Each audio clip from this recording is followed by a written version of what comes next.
There is a very specific, almost universal feeling of frustration when you're just sitting there looking at your marketing dashboard. Oh, absolutely. It's a brutal realization. Right, like you're staring at your business's latest email campaign metrics and the open rates. I mean, they look absolutely incredible. The graph is trending up, there's massive activity, there's attention.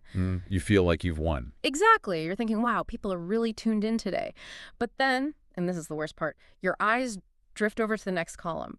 0 clicks, 0 replies, just 0 conversion. The complete ghost town. Yeah, a total ghost town. It's the ultimate illusion of success. It really is. And the reality is, if you're experiencing that pattern right now, you are looking at a symptom of a much, much deeper misalignment. Yeah. We see this illusion of, activity without any actual results all the time. Yeah. The dashboard tells you that you have their eyes, but you clearly do not have their action. Right. They're just looking. Exactly. And the core misunderstanding driving this whole thing is the assumption that the goal of email marketing is simply to be opened. It isn't. The goal is to move people forward. Okay, let's unpack this. Yeah. Because that illusion of success, that's our core mission today for this deep dive. I love it. Let's do it. We are taking a really microscopic look at underperforming email programs to figure out exactly why your audience is eagerly opening your emails and then just completely ignoring every single thing you ask them to do. Right. So to do this, we're pulling from a really fascinating stack of sources today. We've got a recent industry breakdown of email marketing failures, a diagnostic framework for fixing broken engagement, and this brilliant real-world case study of a campaign that just completely flatlined. And what's particularly dangerous about the campaign in our case study is that the alarms weren't even sounding. Like, the high open rate acts like a silencer on the actual structural problem. Oh, man. It's the dating world equivalent of getting someone to excitedly agree to a first date, you know? So that's a good way to put it. Like, you secure the reservation, you sit down at the table, the vibes seem great, and then they just stand up and walk out of the restaurant before the waiter even brings the water. Yeah, exactly. You got the yes to the date, which is the open, but the actual interaction collapsed instantly. That is a highly accurate way to visualize it. I mean, you secured the initial attention, but the experience you provided immediately afterward just didn't justify them staying in their seat. Right. But before we can fix that bad date, we really need to understand how to read the signals on the dashboard. Mm-hmm. Because we all know that looking at email metrics today is, well, it's fraught, especially with privacy changes artificially inflating open rates. We need a reliable diagnostic baseline. Right, because with things like Apple's mail privacy protection automatically triggering opens, looking at a raw open rate is practically a vanity metric at this point. 100%. So we all know click-to-open rate, or CTAR, is kind of the ultimate lie detector for your copy. But what's interesting in this diagnostic guide is that a plummeting CTAR isn't usually a copywriting issue, is it? No, actually it isn't. And I think that surprises a lot of people. Wait, really? What is the actual difference between a low click rate and a low click-to-open rate? Don't those basically mean the exact same thing? Not quite. It's a really crucial nuance.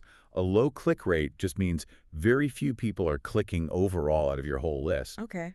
But a low click-to-open rate, CTAR, is the real red flag for today's deep dive. It specifically means people are opening the email, they're reading it, and then leaving without taking action. Oh, wow. So they're literally in the door looking around and going, nope. Exactly. The source material provides a very clear methodology to decode this. It argues that a failing CTAR is fundamentally an alignment issue. Okay, break that down for me. Well, let's look at the baseline symptoms. If you're seeing inconsistent or actively declining open rates over a longer period, that points to a stale subject line strategy. So symptom A is the subject line. Right. Your audience is learning to ignore you before they even see what's inside. The subject line is the gatekeeper, and the audience is just walking past the gate. Precisely. But the second symptom B is where things get complicated, and it's the focus of our case study. Mm-hmm. If your open rates are completely stable, but your CTR is consistently in the basement, the issue is isolated entirely to the inside of the email. Got it. They are consciously evaluating your content and deciding it is just not worth their time. They tasted the appetizer and decided to leave. Yep. So if you're staring at your metrics and you realize your CTR is the problem, our source text argues you're likely tripping over one of 3 very specific traps. Right. Let's look at the first one. Let's say you write a killer subject line. You get the open. But immediately, things fall apart because of what the diagnostic guide calls a broken promise. Otherwise known as subject line inconsistency. Right. And I want to dig into the mechanics of this because the source makes a crucial distinction here. Subject line inconsistency does not mean you wrote a weak or a boring subject line. No, not at all. It's not about forgetting to use emojis or, lacking a punchy hook. What's fascinating here is the psychology behind the open. When you write a highly compelling subject line, you are opening a neurological loop. You're creating a spike of curiosity, a tiny hit of dopamine based on a very specific expectation. Okay, so where does the broken promise come in? The broken promise happens when the tangible experience you provide inside the email fails to close that loop. Oh, I see. You made a promise to get the open, and you broke that promise the second they started reading. That actually reminds me of a concept in product design, reducing cognitive load. Oh, yeah.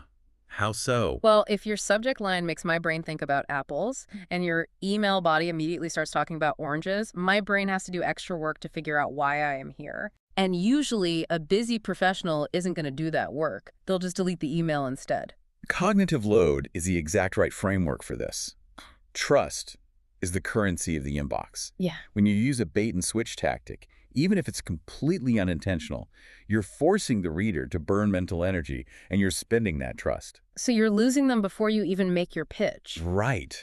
Let's look at the wording they actually used in the case study campaign to see how this misfires in practice. Yeah, let's look at it. So the subject line they went with was, how to improve your email conversions this week.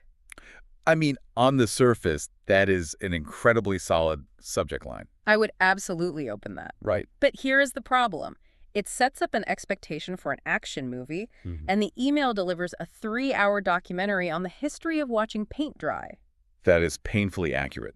Let's break down the anatomy of why that specific promise fails when paired with the wrong content. Please do. How to improve your email conversions this week makes a very strong two-part promise. First, it promises something highly actionable, how to improve. Second, it promises something immediate this week. It sets a psychological expectation for clear, numbered steps that the reader can apply right now to move the needle on their business. But then you open it, and as we'll see it in a second when we look at the body text, it delivers absolutely 0 clear steps. None. It delivers no immediate value. It just talks broadly about some insights and having conversations. The expectation created in the inbox is utterly disconnected from the experience inside. The reader's brain immediately registers that lack of delivery. And it feels like a trick. It does, and the damage goes beyond just one deleted email. Over time, as you repeatedly break that promise, you are training the subscriber's brain to categorize your sender name as unhelpful noise on a subconscious level.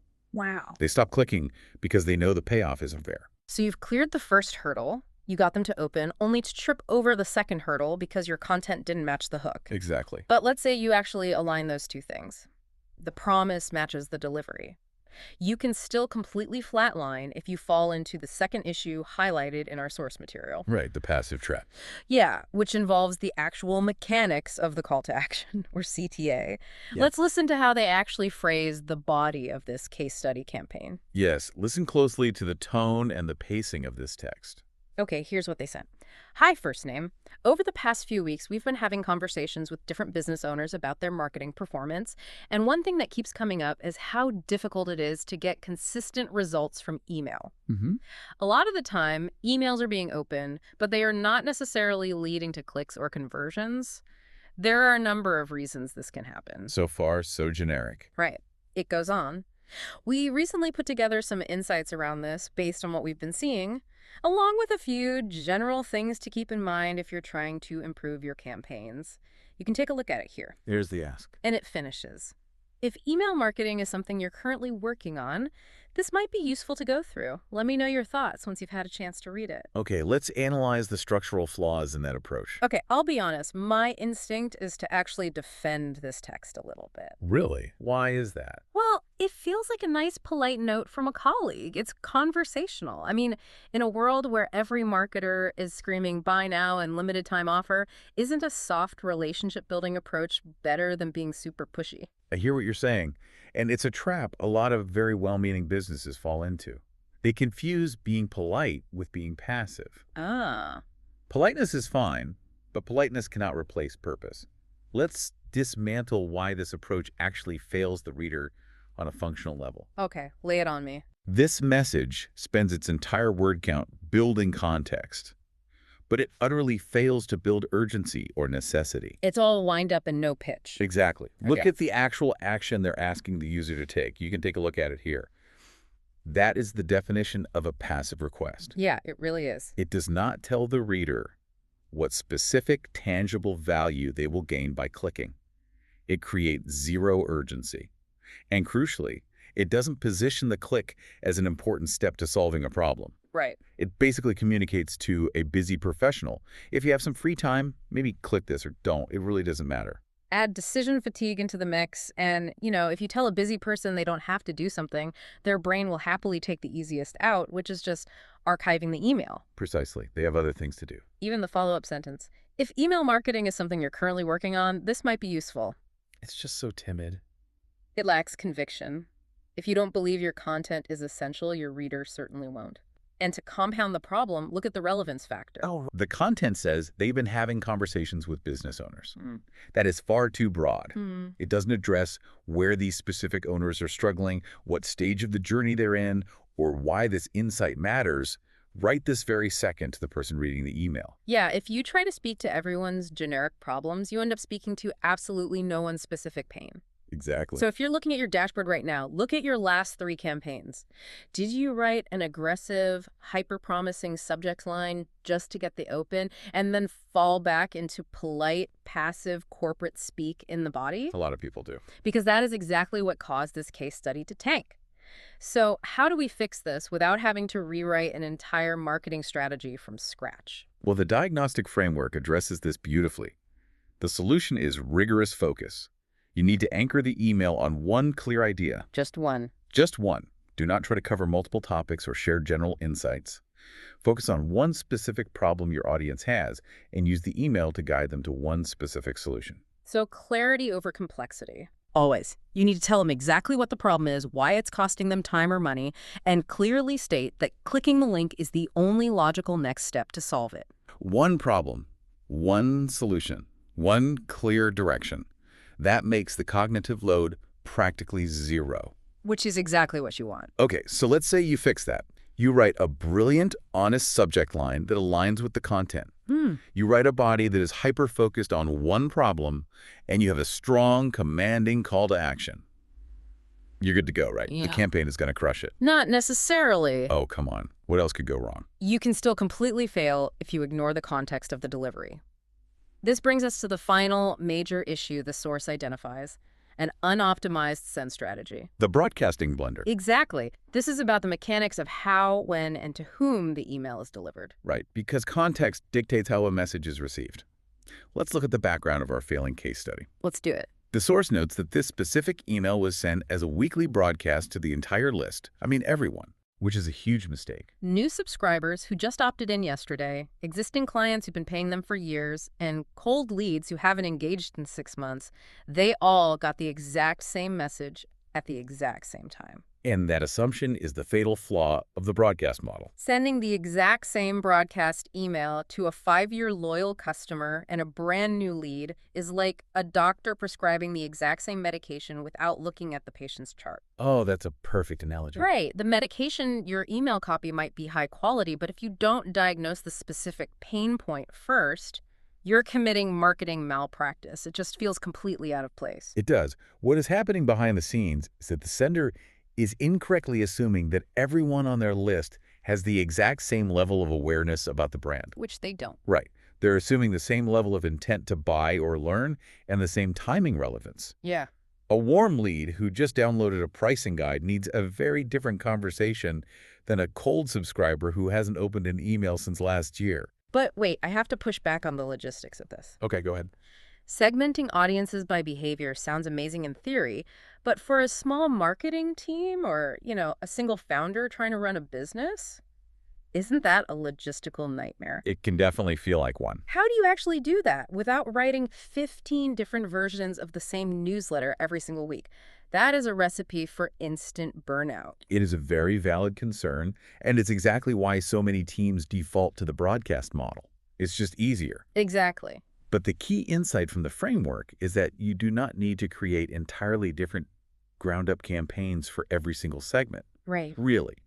Instead, you utilize behavioral triggers and adjust the framing, not the core asset. Okay, walk me through what that actually looks like in practice, because I need to visualize this. Let's say your core asset is a new guide on email deliverability.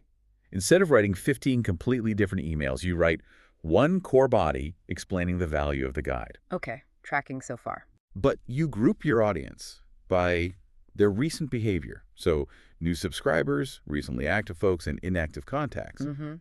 You take that same core message and you just tweak the opening hook to match their awareness level. Ah, I For see. the active user, you might say, since you were recently looking at our marketing tools, here is the next step. Okay. For the inactive user, you might say, it's been a while, but we noticed this specific problem is hurting businesses like yours right now.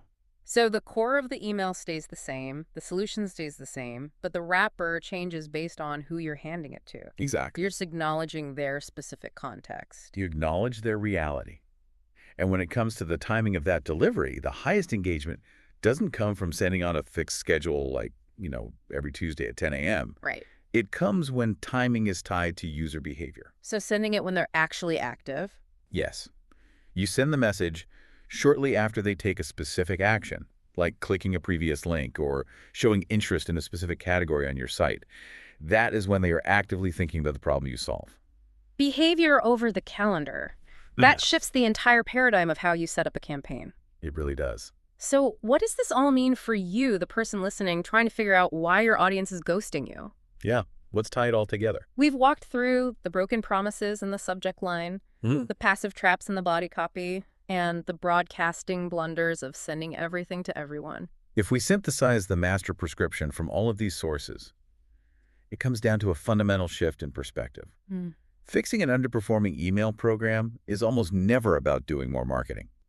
It is not about sending more emails or using more emojis or yelling louder in the inbox. It's about tightening the connection. It's about alignment. Alignment is the absolute first priority. You have to ensure your subject line is an honest, unbroken promise of what is to come. You have to ensure the content builds momentum toward a single clear outcome rather than meandering through polite corporate speak. Right. And your call to action must give a direct, unambiguous next step.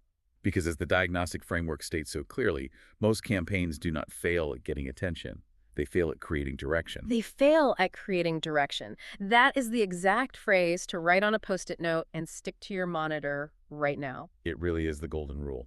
Well, thank you for joining us on this deep dive into the hidden mechanics of email marketing.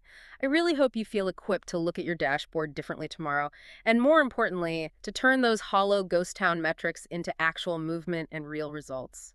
And as we wrap up our analysis, I want to leave you with one final, slightly counterintuitive thought to ponder, building off the core philosophy we've explored today. Oh, I like counterintuitive. What is it? Well, if the true purpose of an email is not just to be opened, but to move the right people forward, what happens if you write a subject line that intentionally discourages the wrong people from opening it? Wait, purposely lower the open rate? Exactly. If alignment is the goal, could intentionally lowering your open rate by being hyper-specific and repelling unqualified leads actually be the secret to drastically increasing your bottom line conversion rate? Oh, wow. That is a wild thought. It's certainly something to test in your next campaign.